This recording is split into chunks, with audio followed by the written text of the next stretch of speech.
শামীম, তোর জীবনের শ্রেষ্ঠ একটা বিনোদনের গল্প কা যেটা শুনলে মানুষ হাসবি। আমার জীবনে শ্রেষ্ঠ শ্রেষ্ঠ শ্রেষ্ঠ বিনোদনের মধ্যে কি কমু গল্পটা, আমার দাদার এখন কারালা ছিল।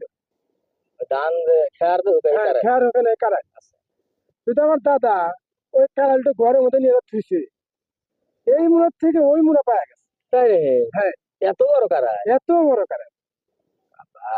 তো ভাই, আমারটা তো শুনলেন, তাহলে আপনার দু একখান কোয়ান, তাহলে শুনি।